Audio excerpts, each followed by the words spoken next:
محترم ناظرین، السلام علیکم ورحمۃ اللہ وبرکاتہ۔ میں نے ایک بیٹے کو جنم دیا تو شوہر نے زور سے تھپڑ مارا اور یہ الزام لگا کر طلاق دے دی کہ بیٹے کی شکل گھر کے ملازم جیسی ہے۔ میں روتی بلکتی گھر سے نکلی اور داتا دربار میں جا کر پناہ لی۔ ایک روز اپنے بیٹے کو گود میں لیے بیٹھی تھی کہ وہاں ہمارے گھر کا وہی ملازم آیا جس کی وجہ سے شوہر نے مجھ پر بہتان باندھا تھا۔ وہ وہاں رو رو کر دعا مانگنے لگا۔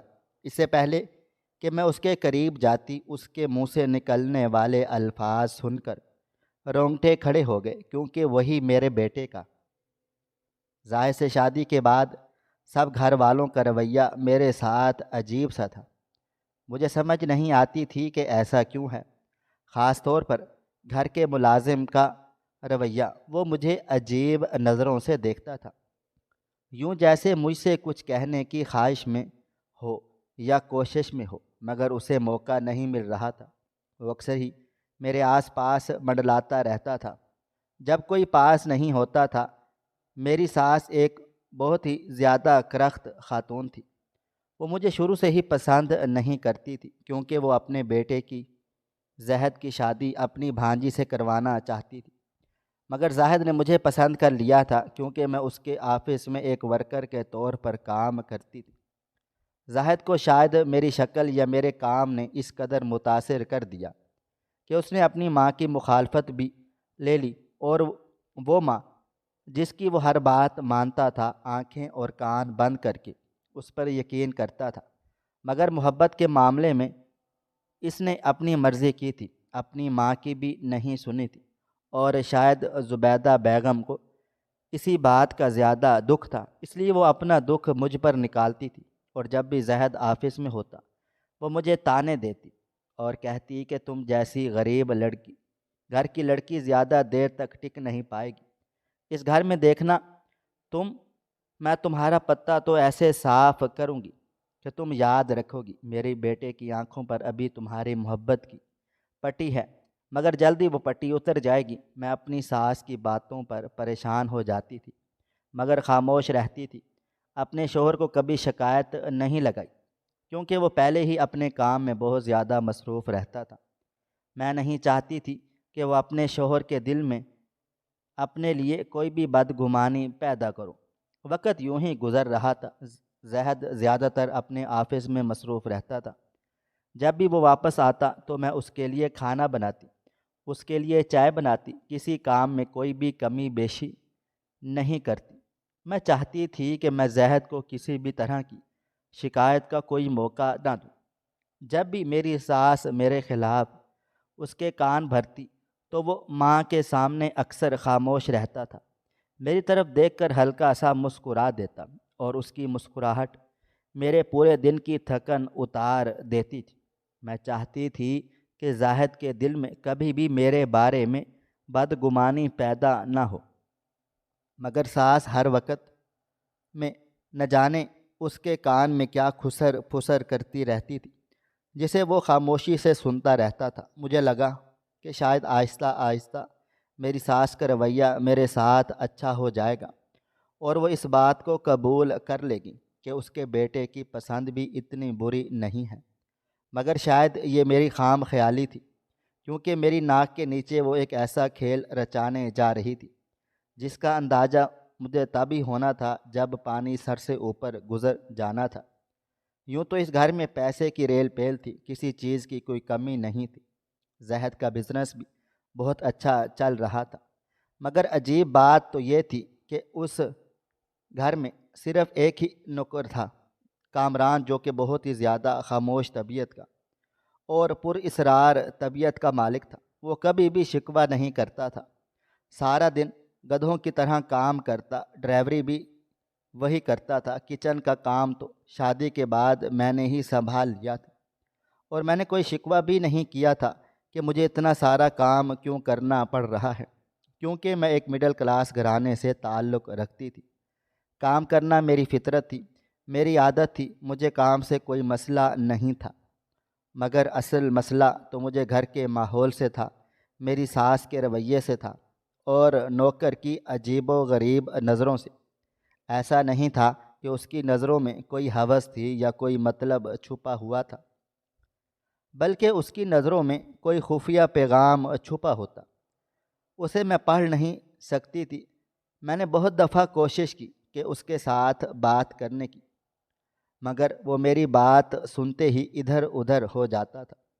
کہتا تھا، بی بی مجھے ضروری کام یاد آ گیا ہے، میں ابھی آتا ہوں۔ نہ جانے وہ اتنا ڈرا ہوا کیوں تھا۔ میں نے نوٹ کیا تھا کہ جیسے اسے تنخواہ بھی نہیں ملتی ہو، مگر پھر بھی وہ سارا دن بغیر تھکے کام کرتا رہتا ہے۔ میری ساس کا رویہ اس کے ساتھ بہت ہی زیادہ برا تھا۔ اس کی ذرا سی غلطی پر اسے اس قدر ڈانٹ کھانی پڑتی کہ میرا دل بھی بہت برا ہو جاتا۔ آخر وہ بھی تو انسان تھا، انسانوں سے غلطیاں تو ہوتی رہتی ہیں، مگر میری ساس کسی غلطی کی کو کوئی معاف نہ کرتی۔ نہ جانے کیسے پتھر دل عورت تھی۔ میری شادی کو تقریباً 1 سال ہو چکا تھا اور میری ساس نے ہر طریقہ ہر حربہ اپنایا کہ مجھے اس گھر سے کسی طرح سے نکال دے، میرے شوہر کے دل میں میرے لیے بدگمانی پیدا کر دے، مگر وہ ناکام رہی تھی، کیونکہ میرا شوہر اپنی ماں کی بات سن لیتا تھا۔ خاموشی سے وہ ان کے سامنے بہت ہی زیادہ ادب اور احترام سے رہتا تھا، جیسے وہ اس کی کوئی مرشد ہو۔ مگر بیوی کو چھوڑنے کے معاملے میں شاید وہ بھی ضد پر اڑا ہوا تھا اور مجھے یہی کافی تھا۔ شروع میں زہد کا رویہ میرے ساتھ بہت اچھا تھا۔ وہ میرے ساتھ مسکراتا تھا، مجھے لانگ ڈرائیو پر لے جاتا، ڈنر کرنے باہر لے جاتا، مگر آہستہ آہستہ میرے اور زہد کے درمیان ایک عجیب طرح کی سرد مہری آنے لگی تھی، جسے میں خود بھی سمجھنے سے قاصر تھی۔ شاید یہ ساس کے کان بھرنے کی وجہ سے تھا، مگر میں نے کبھی بھی زہد سے شکوہ نہیں کیا تھا۔ میں روایتی بیویوں کی طرح بالکل بھی نہیں تھی، بلکہ صبر شکر سے اپنے دن گزار رہی تھی۔ میری ساس دھمکیاں آئے دن بڑھتی چلی جا رہی تھیں اور میں نے اپنے رب سے دعا مانگنا شروع کر دی تھی کہ میری کوکھ ہری کر دے تاکہ میرے قدم اس گھر میں مضبوط ہو جائے۔ میں نے سوچا کہ ایک بار ڈاکٹر کو بھی چیک اپ کروا لوں، کیا حرج ہے۔ زہد سے بات کی تو اس نے کہا کہ جب اللہ تعالیٰ نے اولاد دینا ہوگی دے دے گا، تم اتنی پریشان کیوں ہوتی ہو۔ اس لیے میں نے سوچا کہ کامران کے ساتھ چلی جاؤں، جو ہمارے گھر کا ڈرائیور بھی تھا اور مجھے گاڑی چلانی نہیں آتی تھی۔ ایک دن میں تیار ہو کر باہر آئی اور کامران سے کہا کہ مجھے ڈاکٹر کے کلینک جانا ہے، تم ذرا گاڑی نکالو۔ وہ ایک دم سے حواس باختہ ہو گیا، کہنے لگا، بی بی جی کیا کرنے جانا ہے آپ نے، خیریت تو ہے نا؟ مجھے تھوڑی سی حیرت ہوئی، کیونکہ آج تک اس نے کوئی سوال نہیں کیا تھا۔ مجھے مارکیٹ جانا ہوتا یا گروسری کرنی ہوتی، میں اسی کے ساتھ جاتی تھی، مگر اس نے کبھی کوئی سوال نہیں کیا تھا، بس خاموشی سے میرے ساتھ چلا جاتا تھا۔ مگر آج تو اس نے سوال کر کے مجھے حیران کر دیا تھا۔ میں نے خود کو نارمل ظاہر کرتے ہوئے کہا کہ مجھے چیک اپ کروانے جانا ہے، تم گاڑی نکالو، زیادہ سوال مت کرو۔ مگر وہ ڈیٹھ بن کر کھڑا رہا، جیسے اسے جواب چاہیے تھا۔ مجھے حیرت کا شدید جھٹکا لگا، کہنے لگا، آپ ڈاکٹر کے پاس علاج کے لیے جا رہی ہیں، خدا کے لیے مت جائیں، اپنے آپ کو کسی مصیبت میں مت ڈالیں۔ میں نے کہا، یہ کیا اول فول بک رہے ہو، ڈاکٹر کے پاس جانا کوئی گناہ ہے کیا؟ کہنے لگا، جب اللہ نے اولاد دینی ہوگی تو دے دے گا، آپ فکر کیوں کرتی ہیں؟ آپ اپنی زندگی انجوائے کریں۔ اس کی بات پر میں حیرتوں کے سمندر میں غرق ہو گئی۔ اس کی اتنی جرت کہ اس نے اتنی بڑی بات مجھ سے اتنے عام سے لہجے میں کر دی۔ آخر تھا تو وہ اس گھر کا نوکر ہی۔ شاید میری ساس اس پر سختی کر کے بالکل ٹھیک کرتی تھی۔ میں نے اسے ایک گھوری سے نوازا اور کہا کہ جو کہا ہے وہی کرو، زیادہ سوال مت کرو، اور گاڑی میں بیٹھ گئی۔ وہ تھوڑی دیر پریشانی کے عالم میں کھڑا رہا اور پھر گاڑی چلانے لگا، کیونکہ اسے لگا کہ شاید وہ کچھ اور بات کرے گا تو میں اس کی شکایت ساس سے لگا دوں گی۔ کلینک پہنچنے کے بعد میں گاڑی سے اتری تو وہ کہنے لگا، بیوی جی، ایک بار پھر سے سوچ لیں، اپنی زندگی کو مشکل نہ بنائیں۔ اب تو میری حیرت غصے میں بدل چکی تھی۔ میں نے کہا کہ تمہاری طبیعت میں گھر جا کر سیٹ کروں گی، ابھی میں کلینک سے واپس آ رہی ہوں۔ میں کلینک چلی گئی، ڈاکٹر کو چیک اپ کروایا۔ اس نے تسلی دی، کہا کہ سب کچھ ٹھیک ہے، نارمل ہے۔ کچھ دوائیاں لکھ کر دیں اور میں واپس آ گئی۔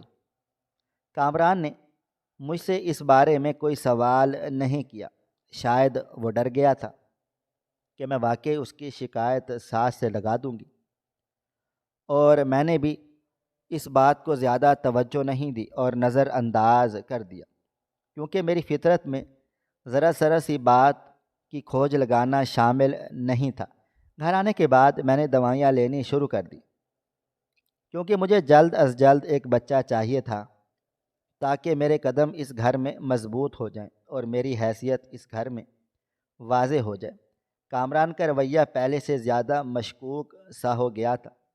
وہ خاموش تو رہتا تھا، مگر اس کی خاموشی کے پیچھے جیسے کوئی بہت بڑی بات ہے، اور وہ بہت بڑا راز پوشیدہ ہو، جو اگر کھل جاتا تو شاید اس گھر کی تباہی کا ذمہ دار ہوتا۔ دن گزرتے چلے جا رہے تھے، میری ساس کے رویے میں کوئی تبدیلی نہیں آئی تھی، بلکہ وہ مزید سخت ہوتی جا رہی تھی۔ مجھے تو حیرت ہوتی تھی کہ اتنی کھٹور دل عورت بھی کوئی ہوتی ہے، جس کا دل نرم ہونے کا نام ہی نہیں لے رہا تھا۔ خیر، میں نے بھی اپنی دوائیوں اور دعاؤں کا سلسلہ جاری رکھا، اور آخر مجھے اللہ تعالیٰ نے بہت بڑی خوشخبری عطا کر دی۔ جب میرا ٹیسٹ پازیٹیو آیا تو میری خوشی کی کوئی انتہا نہیں تھی۔ میں جلد از جلد یہ خوشخبری زاہد کو دینا چاہتی تھی۔ جب زاہد رات کو آیا تو میں نے اسے بتایا کہ تم باپ بننے والے ہو۔ زاہد مسکرا دیا اور کہا، مبارک ہو، تمہاری خواہش پوری ہونے جا رہی ہے۔ اس نے نہ زیادہ گرم جوشی کا اظہار کیا اور نہ ہی زیادہ افسردگی کا۔ میرے لیے یہی کافی تھا کہ اس کی ایک مسکراہٹ ہی میری خوشیاں پوشیدہ تھی۔ اس خوشی کے آنے سے میری زندگی کا رخ تھوڑا سا بدلا تھا، کیونکہ گھر کا ماحول کافی اچھا ہو گیا تھا۔ زاہد بھی مسکرا کر ملتا تھا، میرے ساتھ ٹائم گزارتا تھا، اور میری ساس کا رویہ بھی پہلے سے نرم ہو چکا تھا۔ انہیں بس اپنے پوتے کا انتظار تھا۔ مجھے اس اچانک تبدیلی پر بہت زیادہ خوشگوار حیرت کا جھٹکا لگا تھا۔ آخر وہ ایک عورت تھی اور اس کا دل نرم ہو گیا تھا۔ وہ اب میرا خیال بھی رکھتی تھی اور کہتی تھی کہ جلد ہی اس گھر میں وارث آئے گا۔ میں بے انتہا خوش رہنے لگ گئی تھی، کیونکہ میری زندگی یکسر بدل چکی تھی، مگر جو ایک چیز نہیں بدلی تھی وہ ملازم کا رویہ تھا۔ وہ پہلے سے زیادہ افسردہ اور خاموش رہنے لگا تھا۔ اس کی خاموشی کے پیچھے کوئی درد پنپ رہا تھا، جیسے میری خوشی اسے دکھ دے گئی ہو یا کوئی صدمے سے دوچار کر گئی ہو۔ مجھے لگا شاید میں کچھ زیادہ ہی سوچنے لگ گئی ہوں، شاید یہ میری خام خیالی ہوگی۔ مگر ایک روز میں جب اس کے کوارٹر میں گئی تو اسے کچھ ضروری سامان لانے کے بارے میں ہدایات دے سکوں اور باہر بھیج سکوں، جیسے ہی میں اس کے کمرے کے باہر آئی تاکہ دستک دے سکوں، کمرے کے سے ہلکی ہلکی سرگوشیوں کی آواز آ رہی تھی۔ جاسوسی کرنا میری عادت نہیں تھی، مگر نہ جانے کیوں میرے قدم خود بخود رک سے گئے تھے، اور میرے کان سرگوشیوں کی طرف لگ گئے تھے، جو وہ چپکے مسلح پر بیٹھ کر رہا تھا، اور جو الفاظ اس کی زبان سے ادا ہو رہے تھے وہ میری دنیا کو ہلا دینے کے لیے کافی تھے۔ میں بالکل زلزلوں کی زد میں تھی۔ مجھے یقین نہیں آ رہا تھا اپنے کانوں پر کہ وہ اس حد تک گر سکتا ہے۔ جس بچے کے آنے کے لیے میں نے اتنی دعائیں مانگی تھی، اتنی منتیں کی تھیں اور دعائیوں کا استعمال کیا تھا، اس بچے کے آنے سے بھلا میرے گھر کے ملازم کو کیا تکلیف تھی، کیونکہ وہ دعا کر رہا تھا کہ یا اللہ بیوی جی کا بچہ ضائع ہو جائے، وہ کبھی ماں نہ بنے۔ یہ الفاظ تھے یا پگھلا ہوا سیسا؟ مجھے اپنے کانوں پر یقین نہیں آیا۔ میں چپ چاپ وہیں سے پلٹ گئی۔ میں نے اس سے کوئی لڑائی جھگڑا نہیں کیا، کیونکہ گھر کے ملازم سے کیا منہ لگانا، مگر میں نے احتیاط اور فاصلہ رکھنا شروع کر دیا۔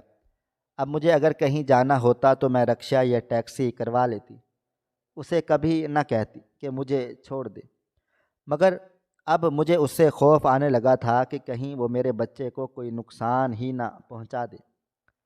نہ جانے اسے میرے بچے کے آنے سے کیا تکلیف تھی۔ اب تو میری ساس بھی خوش تھی اور شوہر بھی مجھ سے راضی تھا، تو پھر یہ کون ہوتا ہے میرے لیے بد دعا کرنے والا؟ دن گزرتے جا رہے تھے، میری حالت پہلی سے زیادہ چڑچڑی اور خراب ہونے لگ گئی تھی، مگر اس دوران میرے شوہر اور میری ساس نے میرا بھرپور خیال رکھا تھا۔ خیر سے وقت قریب آ گیا تھا، میری گود میں ایک ننھے مہمان کی آمد کا اجالا ہوا۔ یہ اجالا میرے لیے ایک ڈھال بننے والا تھا۔ میری امید بندھ گئی تھی کہ اب ساس کی سازشیں ختم ہوں گی، زاہد کی سرد مہری پگھلے گی اور ہمارا رشتہ کبھی نہ ٹوٹنے کے لیے جڑے گا، کیونکہ ساس اور شوہر کے رویے میں اس قدر لچک صرف بچے کی پیدائش سے ہی ممکن ہو سکی تھی۔ لیکن میں نہیں جانتی تھی کہ یہ خوشی دراصل ایک آنے والے بھیانک طوفان کا پیش خیمہ تھی، ایک ایسا طوفان جس کی بنیاد شک اور سازش پر رکھی جا چکی تھی اور جس کا ایندھن کامران کی مظلوم صورت بننے والی تھی۔ میں نے بیٹے کو جنم دینے کے لیے ہسپتال کا رخ کیا، یہ سوچ کر کہ میرا بیٹا اس گھر کی خوش قسمتی لائے گا، مگر وہاں میرے انتظار میں ایک ایسا تھپڑ تھا جس کی گونج میرے پورے وجود کو ہمیشہ کے لیے توڑنے والی تھی۔ وقت تیزی سے پر لگا کر اڑ رہا تھا۔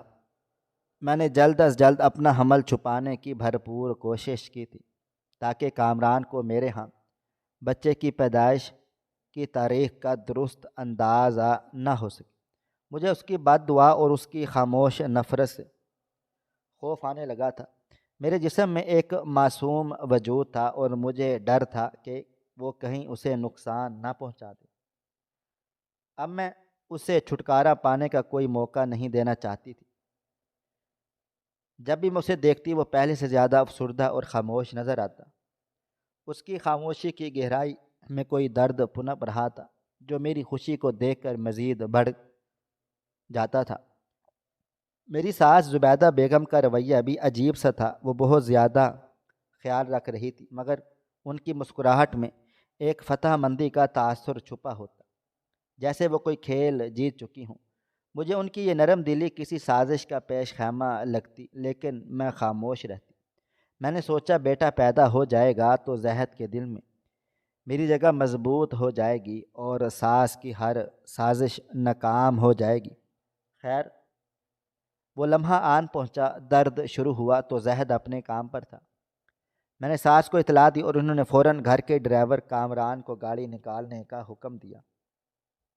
جب میں ہسپتال جانے کے لیے گاڑی میں بیٹھی، میں شدید درد میں ہسپتال کے بستر پر تھی، میری ساس کی باتوں اور کامران کے خوفزدہ چہرے کے بارے میں سوچ رہی تھی۔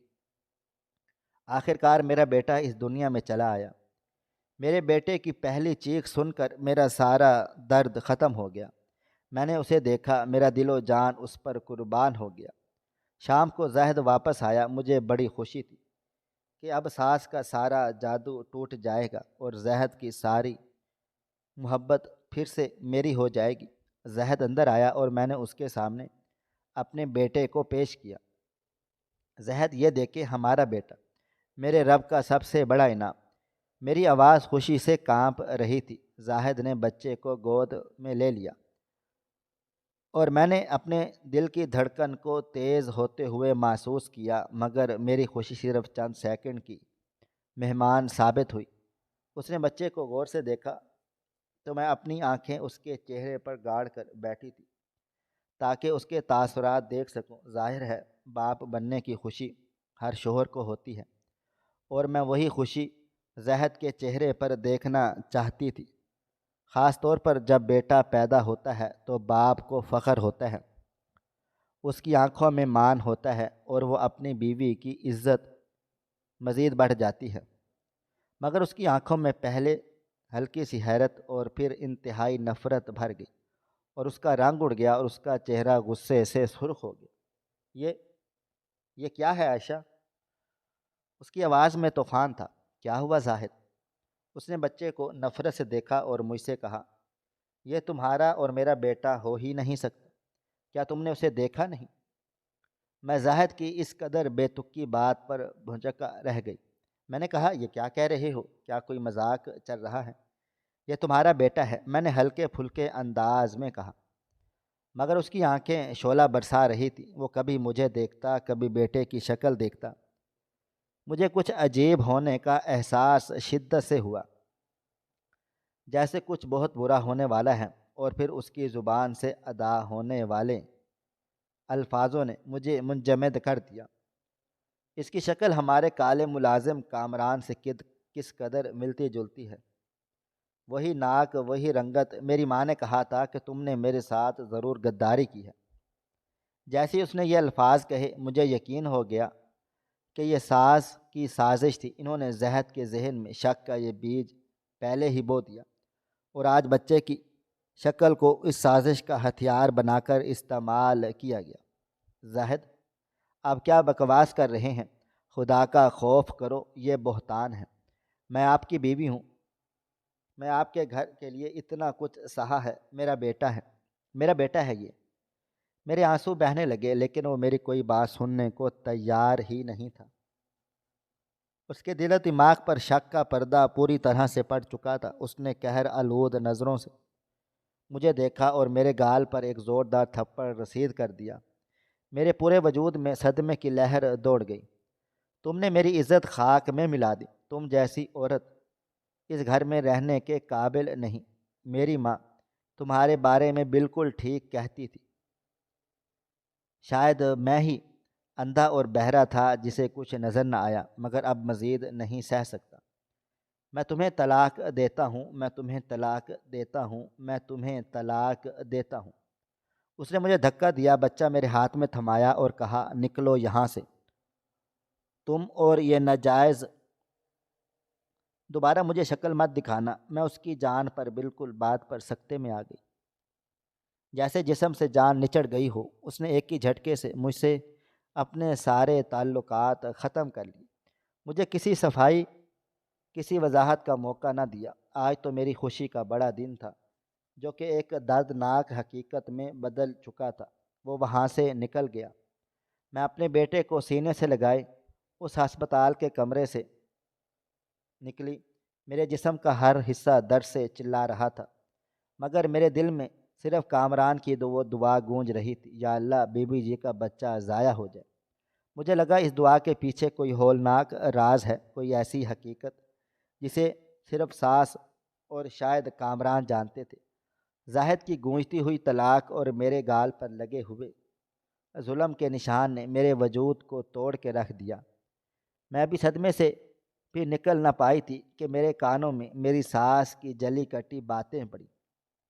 میں نے کہا تھا نا زاہد، یہ لڑکی اس گھر میں آگ لگائے گی۔ آج میری بات سچ ہو گئی۔ دیکھو اس حرام کے نوالے کو، اس کا رنگ، اس کی شکل بالکل اسی کامران کی طرح ہے۔ توبہ توبہ بیٹا، اپنی آنکھیں کھولو۔ میری عزت، تمہاری عزت سب مٹی میں ملا دی اس نے۔ میری ساس کے چہرے پر ہوس زدہ فاتحانہ مسکراہٹ تھی۔ وہ میری ذلت کا جشن منا رہی تھی۔ ان کی ان باتوں نے زاہد کے شک کو مزید پختہ یقین میں بدل ڈالا تھا، اور وہ میری طرف ایک وحشی درندے کی طرح بڑھا۔ اس کی آنکھوں میں نفرت کے سوا کچھ بھی نہیں تھا۔ نکلو یہاں سے، اور یہ کالا دھبا میرے گھر سے دور لے جاؤ۔ مجھے اس کی شکل بھی دوبارہ نہیں دیکھنی۔ اس نے میرا ہاتھ جھٹکا اور مجھے دھکا دے کر کمرے سے باہر نکال دیا۔ میرے دل کا ایک حصہ چور چور ہو گیا تھا۔ میں نے اپنے روتے ہوئے ننھے بیٹے کو زور سے اپنے سینے سے بھینچا تھا۔ ہسپتال کے ٹھنڈے تاریک کمرے سے باہر نکل کر میں رات کے لاہور کی اجنبی بھیانک سڑکوں پر کھڑی تھی۔ میرا جسم درد سے لرز رہا تھا، میری روح زخموں سے چور تھی۔ میں نے ایک بار بھی مڑ کر زاہد کو نہیں دیکھا۔ میرے دل میں اس کے لیے اب صرف شدید نفرت اور ایک گہرا دکھ تھا، اس بات کا کہ اس نے میری پاکیزگی پر اعتماد نہیں کیا۔ میں چلتی رہی، سڑکیں سنسان تھیں، میں ایک نئی نویلی ماں جس کا جسم ابھی دردوں سے بحال نہیں ہوا تھا، اپنے بچے کو لیے بے مقصد چل رہی تھی۔ میری آنکھوں سے بہنے والے آنسو بیٹے کے نرم گال کو گیلا کر رہے تھے۔ میں کس سے مدد مانگتی؟ میرے والدین غریب تھے، میں نہیں چاہتی تھی کہ ان پر بھی میری اس ذلت کا بوجھ پڑے جس کے لیے وہ کچھ بھی نہیں کر سکتے تھے۔ جو رات گہری ہوتی چلی گئی، خوف نے مجھے گھیر لیا۔ مجھے احساس ہوا کہ میں اس شہر میں بے گھر اور غیر محفوظ ہوں۔ میرا بیٹا بھوک سے سسکیاں لے رہا تھا۔ میں نے ایک پرانی اور گندی سی چادر زمین پر بچھا کر ایک ٹوٹے ہوئے دکان کے سامنے بیٹھ گئی۔ میرے پیٹ میں شدید مروڑ اٹھ رہے تھے۔ جسم نے جواب دینا شروع کر دیا تھا، میرے مالک تو ہی میری سن۔ میں نے خاموشی سے فریاد کی، میں پاک ہوں، میرے دل میں کوئی کھوٹ نہیں ہے، میرے بیٹے کو اس بہتان سے نجات دلا۔ صبح کی پہلی کرن پھوٹی تو میں نے اپنے آپ کو لاہور کی بے رحم دنیا کے بیچوں بیچ پایا۔ لوگوں نے مجھے حیرت اور حقارت سے دیکھا۔ میں نے اپنے بیٹے کو دودھ پلایا اور تھوڑا سا حوصلہ مجتمع کیا۔ اب مجھے ایک ایسی جگہ کی ضرورت تھی جہاں انسانیت کی آخری رمق باقی ہو، جہاں کوئی مجھ سے میرے شوہر، میری طلاق یا میرے بیٹے کی پیدائش کا رنگ نہ پوچھے۔ مجھے صرف ایک ہی جگہ یاد آئی جو میرے جیسے مجروح دلوں کا سہارا تھی، داتا گنج بخش کا دربار۔ میں نے لرزتے ہوئے ہاتھوں سے ایک رکشہ روکا اور دربار کی طرف روانہ ہو گئی۔ رکشے کے پہیے سڑک پر چل رہے تھے مگر میرا دماغ ماضی کے منظروں میں اٹکا ہوا تھا۔ ساس کی مسکراہٹ، زاہد کا تھپڑ اور سب سے بڑھ کر کامران کی وہ وحشت زدہ آنکھیں۔ مجھے اب یقین ہونے لگا تھا کہ کامران کی اس شیطانی دعا کے پیچھے ضرور کوئی بڑی وجہ تھی، کوئی ایک ایسا خوفناک راز جسے صرف میں اور میرا یہ معصوم بیٹا بے نقاب کر سکتے تھے۔ دربار کے پرشکوہ دروازے کو دیکھ کر مجھے پہلی بار سکون کا احساس ہوا۔ یہاں قدم رکھتے ہی مجھے لگا جیسے میں خدائی آغوش میں آ گئی ہوں۔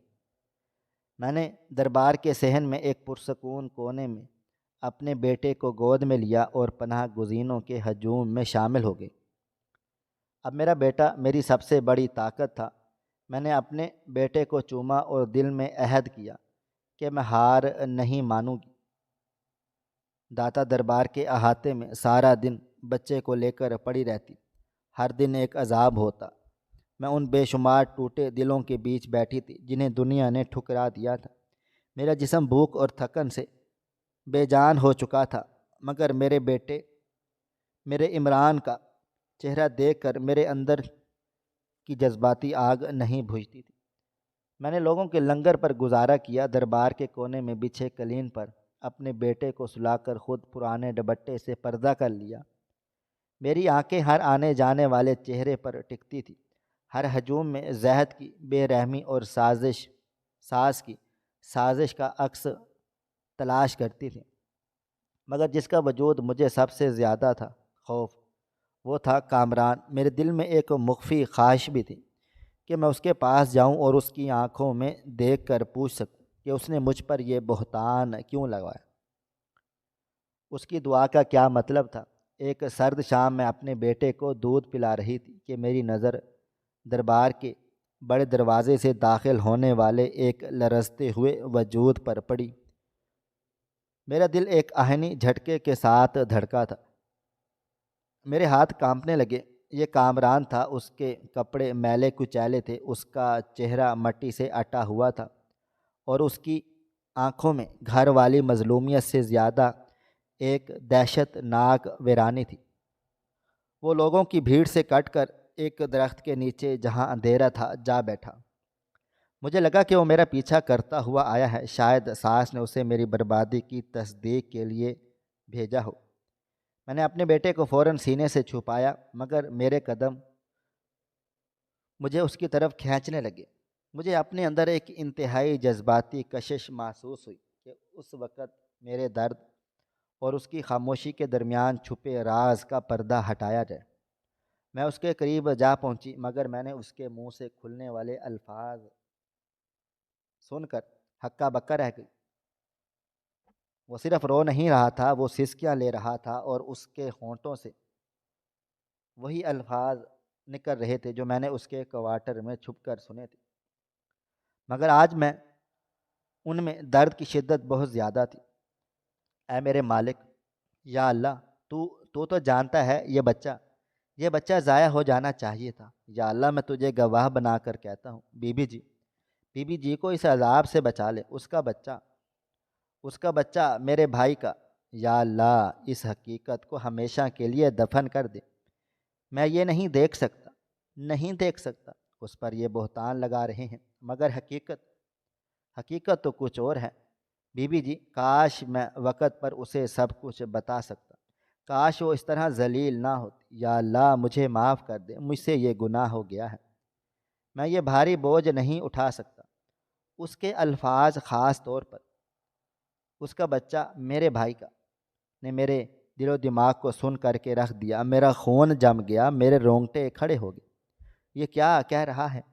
میرا بچہ اس کے بھائی کا؟ کیا اس کی ساس نے ساس کے ساتھ مل کر یہ خوفناک ڈرامہ رچایا تھا؟ کیا میرے اور زہد کے درمیان سرد مہری پیدا کرنے کی سازش میں یہ بھی شامل حال تھا؟ غصے اور شدید جذباتی جھٹکے میں میری تمام تھکاوٹ، میرا سارا درد سب کافور ہو گیا۔ میرے ہاتھ خود بخود آگے بڑھے اور میں نے اس کے میلے کچیلے کرتے کا گریبان جھٹکے سے پکڑ لیا۔ کامران! میری آواز حلق سے آتش فشاں کی طرح نکلی۔ میں اسے جھنجھوڑ کر بولی، یہ کیا بکواس کر رہا ہے تو؟ میرا بچہ تیرا کیا؟ یہ ساس کے ساتھ مل کر نئے ڈرامے کی تیاری ہے۔ میرے بچے کی شکل تیرے سے ملتی ہے، تو کیا تم دونوں نے میری عزت کو رولنے کی سازش کی تھی؟ بتا کامران، کون سی حقیقت ہے وہ؟ تو مجھے کس مصیبت سے بچانا چاہتا تھا؟ بول، ورنہ میں تیری گردن توڑ دوں گی۔ کامران نے حواس باختہ ہو کر اوپر دیکھا اور اس کی آنکھوں میں موت کا خوف اور شرمندگی تھی۔ جب اس نے مجھے پہچانا تو اس کے منہ سے دبی ہوئی چیخ نکلی۔ وہ فوراً سے اٹھا اور گھٹنے ٹیک کر میرے قدموں میں گر گیا، جیسے اس نے اپنے آقا کو دیکھ لیا ہو۔ بی بی جی، آپ یہاں؟ اس کی آواز لرز رہی تھی۔ ہاں، میں یہاں ہوں ذلیل آدمی، اس حال میں ہوں تیری بد دعاؤں اور تیرے بہتانوں کی وجہ سے۔ آج بتا مجھے، یہ کون سی حقیقت ہے جو میں نہیں جانتی؟ میرا بیٹا، تیرا بیٹا کیسے ہے؟ کیا تو نے میرے شوہر کے ساتھ میری ذلت کا سودا کیا تھا؟ میں غصے سے پاگل ہو چکی تھی اور اسے اس کی قمیض سے کھینچ رہی تھی۔ دربار کے کچھ لوگ ہماری طرف متوجہ ہو گئے تھے، مگر میں اس وقت کسی چیز کی پرواہ نہیں کر رہی تھی۔ میرا مقصد صرف اس پوشیدہ خوفناک راز کو جاننا تھا جو میری اور میرے بیٹے کی زندگی کو تباہ و برباد کر چکا تھا۔ کامران نے بے بسی سے اپنا چہرہ آسمان کی طرف اٹھایا، جیسے خدا سے مدد مانگ رہا ہو، اور اس کی آنکھوں سے آنسوؤں کا سیلاب جاری ہو گیا۔ اس نے اپنے گلے سے نکلنے والے سسکتے ہوئے الفاظ کو دباتے ہوئے کہا، بی بی جی، خدا کا واسطہ ہے، میرے ساتھ تنہائی میں چلیں، میں آپ کو ساری حقیقت بتاتا ہوں۔ یہ میرا جنازہ ہی اٹھنے والا ہے۔ اس نے مزید کچھ کہنے کی کوشش کی، مگر اس کی آواز خوف اور درد سے گھٹ کر رہ گئی۔ مجھے لگا شاید یہ ڈر رہا ہے، یا پھر یہ وقت مجھ سے ہی کوئی خوفناک حقیقت چھپا رہا ہے۔ میں نے ایک نظر اپنے بیٹے کو دیکھا اور ایک گہرا سانس لیا۔ مجھے سچ جاننا تھا، چاہے وہ کتنا ہی کڑوا کیوں نہ ہو۔ میں نے کامران کا گریبان چھوڑا اور اس سے سرد اشارہ کیا کہ وہ میرے پیچھے چلا آئے۔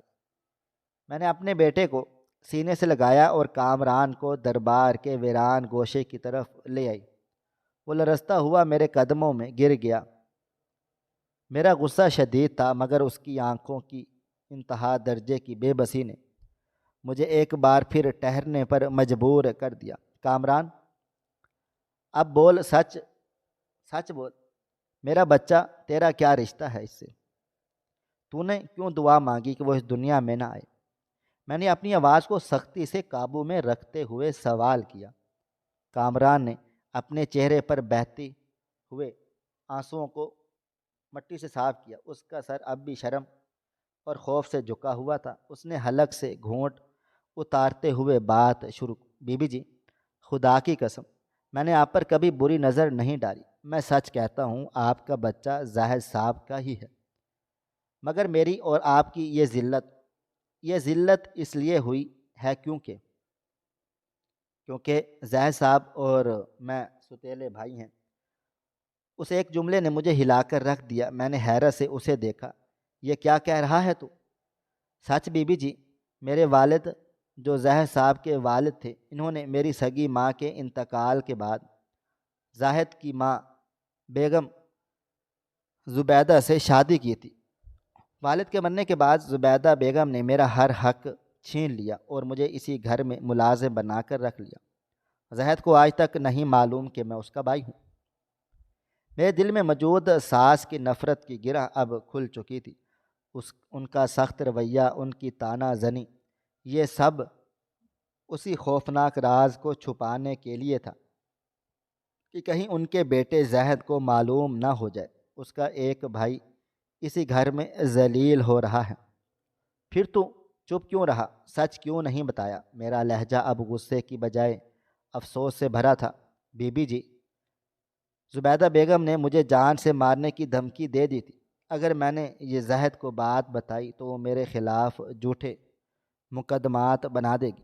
وہ جانتی تھی کہ زاہد اپنی ماں کی بات پر فوراً سے یقین کر لے گا۔ مجھے مجبوری میں خاموشی کی نوکری کرنی پڑی۔ کامران نے روتے ہوئے مزید کہا، اب جب آپ کا بیٹا پیدا ہوا تو میں سمجھ گیا تھا کہ طوفان آنے والا ہے۔ کیسا طوفان؟ میں نے بے چینی سے پوچھا۔ کامران نے اپنے سینے پر ہاتھ رکھا۔ بی بی جی، ہمارے والد کی رنگت مجھ سے بہت زیادہ ملتی جلتی تھی اور زاہد چونکہ اپنی ماں پر گیا ہے اس کا رنگ صاف تھا، لیکن اب جب آپ کا بیٹا پیدا ہوا اور اس کا رنگ اور شکل مجھ سے ملتی ہے تو یہ ثبوت ہے کہ زاہد اور میں ایک ہی باپ کا خون ہے۔ یہ بات زبیدہ بیگم کے لیے خطرہ بن گئی۔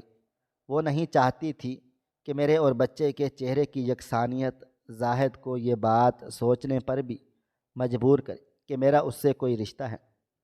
اس لیے انہوں نے فوراً سے یہ بہتان لگا دیا کہ آپ کا ناجائز تعلق مجھ سے ہے، تاکہ ہم دونوں کا پتہ ایک ساتھ صاف ہو جائے اور وہ آپ کو گھر سے نکال دیں اور مجھے ذلیل کر کے اپنے بھائی ہونے کے حق سے بھی محروم کر دیں۔ میرے سر میں چکر آنے لگے۔ ایک ماں اپنے بیٹے کے ورثے کو چھپانے کے لیے، اس کے خاندان کو مٹانے کے لیے کس قدر شفاق ہو سکتی ہے۔ کامران کی دعا کہ بچہ ضائع ہو جائے، اس کا مقصد صرف یہ تھا کہ میں اور میرا بیٹا اس سیاسی سازش کا شکار نہ بنیں اور میری عزت محفوظ رہے۔ میں نے گہرا سانس لیا۔ میرے بیٹے کا چہرہ اب میری طاقت تھا۔ میں نے کامران کے کندھے پر ہاتھ رکھا۔ تو اب اور ذلیل نہیں ہوگا کامران، تیرا بھائی ہونا کوئی عیب نہیں ہے اور میرے بیٹے کی شکل بہتان کا نشان نہیں ہے۔ کامران نے روتے ہوئے میری طرف دیکھا۔ بی بی جی، میرا قصور صرف یہ تھا کہ میں ایک ستیلا بیٹا تھا جسے حق نہیں ملا، مگر اب آپ جو کہیں گی میں کروں گا۔ میں وعدہ کرتا ہوں کہ میں آپ کا ساتھ دوں گا۔ میں زاہد کو سب سچ بتاؤں گا۔ اس کی ماں کتنی ظالم عورت ہے۔ اب میں اور خاموش نہیں رہوں گا۔ یہ سن کر میرے دل کو سرد سکون ملا۔ میرا دشمن میرا سب سے بڑا گواہ اور حلیف بن چکا تھا۔ میرے بیٹے کی شکل اب میرے لیے سچائی کا پرچم تھی۔ اب وقت تھا کہ اس ظالم عورت کا مقابلہ کرنے کا۔ کامران نے مجھے مشورہ دیا کہ آپ بچے کی ڈی این اے رپورٹ کروا لیں اور تمام ثبوتوں کے ساتھ زاہد کے پاس چلے جائیں تاکہ اس کی آنکھیں کھل جائیں۔ میں نے کامران سے کہا کہ تمہاری بھی سچائی کھولنے کا وقت آ گیا ہے۔ تم کب تک یہ ظلم برداشت کرو گے؟ ہمیں ظلم کے خلاف آواز اٹھانی ہی پڑے گی۔ اس لیے ہم نے فیصلہ کیا اور بچے کی ڈی این اے رپورٹ کروانے کے بعد میں اور کامران زاہد کے گھر چلے گئے۔ وہ مغرور اور شفاف شخص اپنی ماں کی پہلو میں بیٹھا ہوا تھا اور اس سے نہ جانے کیا راز و نیاز کر رہا تھا۔ ہم جب اس کے گھر اندر داخل ہوئے تو وہ تل ملا کر اٹھا اور کہا تمہاری اتنی جرأت کہ تم ناجائز بچے کو لے کر پھر سے میرے گھر آ گئی؟ میں تمہاری شکل بھی نہیں دیکھنا چاہتا۔ میں نے کہا مجھے بھی تمہاری دیکھنے کا کوئی شوق نہیں، میں تو بس تمہاری آنکھیں کھولنے آئی ہوں۔ یہ کہہ کر میں نے وہ رپورٹ اس کے چہرے پر مار دی۔ زبیدہ بیگم کا منہ کھل چکا تھا۔ زاہد نے جیسے ہی رپورٹ پڑھی اس کے ہاتھ کانپنے لگے۔ کہنے لگا یہ کیا؟ میں نے کہا وہی جو تمہاری آنکھوں میں تمہاری ماں نے دھول جھونکی تھی۔ اس بیٹے کے باپ تم ہی ہو، اور میرے لیے یہ شرم کی بات ہے کہ میرا بیٹا تم جیسے باپ کی اولاد ہے، جس نے اپنی بیوی پر انتہائی گھٹیا بہتان لگا دیا اور اپنے بچے کو اپنانے تک سے انکار کر دیا۔ زاہد میری بات سن کر زلزلوں کی زد میں آ چکا تھا۔ وہ کبھی مجھے دیکھتا، کبھی اپنی ماں کو جس کی آنکھوں میں شعلے برس رہے تھے۔ کہنے لگی یہ اس کی کوئی نئی چال ہے، زاہد اسے نکالو یہاں سے۔ وہ اب بھی زاہد کو اپنے کنٹرول میں کرنا چاہتی تھی۔ اچانک کامران نے جیب سے چند کاغذات نکالے اور زاہد کو پکڑائے۔ یہ ہے وہ حقیقت جو میرے متعلق تمہاری ماں نے چھپائی۔ میں اس گھر کا ملازم نہیں بلکہ تمہارا ستیلا بھائی ہوں اور تمہاری جائیداد میں برابر کا حصے دار، مگر تمہاری ماں نے مجھے ایک نوکر بنا کر یہاں رکھا، اور آج عائشہ بی بی کی وجہ سے میں زبان کھولنے پر رضامند ہوا ہوں۔ میرے اندر حوصلہ آیا ہے کہ کب تک میں ظلم برداشت کروں گا۔ زاہد پر یہ دوسرا انکشاف بجلی بن کر گرا تھا اور وہ بے یقین نظروں سے اپنی ماں کو دیکھ رہا تھا۔ اماں، آپ نے مجھے اتنا بڑا دھوکہ کیوں دیا؟ میری زندگی برباد کر دی اور میرے بھائی کی حقیقت مجھ سے چھپائی۔ آخر کیوں؟ زبیدہ بیگم پھٹ پڑی۔ کہنے لگی یہ سب میں نے تمہاری بھلائی کے لیے کیا ہے۔ نہ یہ لڑکی تمہارے قابل ہے اور نہ ہی یہ بھائی تمہارا بھائی کہلانے کے لائق ہے۔ اس کی شکل دیکھو اور اپنی شکل دیکھو، تم لاکھوں میں ایک ہو۔ زبیدہ بیگم کی ایسی باتیں سن کر زاہد کا پارا ہائی ہو گیا۔ اس کی آنکھیں جیسے کھل چکی تھی۔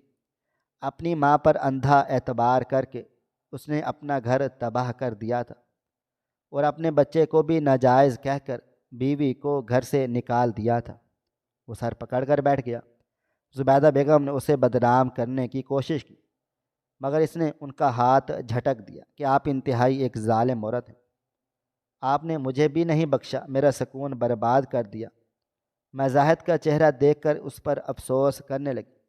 ایک ایسا مرد تھا، کانوں کا اتنا کچا کہ اپنی ماں کی باتوں میں آ کر اپنا گھر اجاڑ دیا۔ وہ اٹھا اور میرے سامنے ہاتھ جوڑ کر بیٹھ گیا۔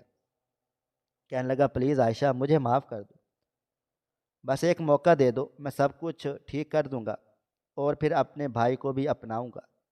میں نے تنفر سے اسے دیکھا اور کہا تم نے مجھے طلاق دیتے ہوئے یہ بھی نہیں سوچا کہ میں کہاں جاؤں گی چھوٹے سے بچے کو لے کر جو تمہارا ہی خون ہے، مگر اب میں نے مشکل وقت کاٹ لیا ہے اور اب کچھ نہیں ہو سکتا۔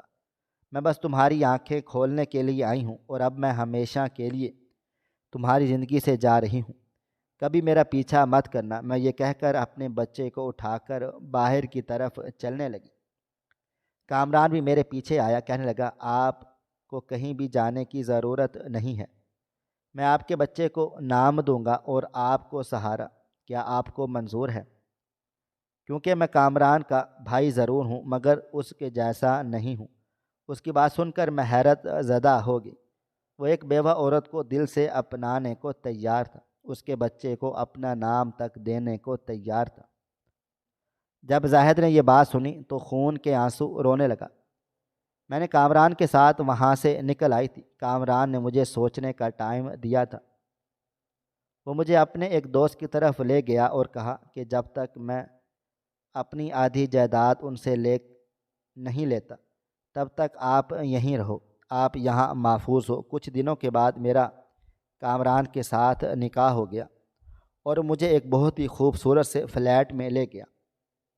اس نے کہا کہ زاہد نے خود ہی مجھے آدھی جائیداد دے دی ہے اور اب وہ بہت زیادہ پچھتا رہا ہے، اور وہ زبیدہ بیگم کو گھر میں اکیلا چھوڑ کر کہیں اور چلا گیا ہے۔ اب زبیدہ بیگم اپنی تنہائی اور اپنے غم میں نڈھال ہیں۔ مجھے یہ سن کر دکھ نہیں ہوا تھا، کیونکہ ایسی عورت کا انجام ایسا ہی ہونا چاہیے تھا۔ اب میں اور میرا بیٹا کامران کے ساتھ رہ رہے تھے، اور میں ایک اچھی خوشحال زندگی گزارنے لگی تھی، کیونکہ کامران بالکل بھی شکی نہیں تھا اور میرا بہت زیادہ خیال رکھتا تھا۔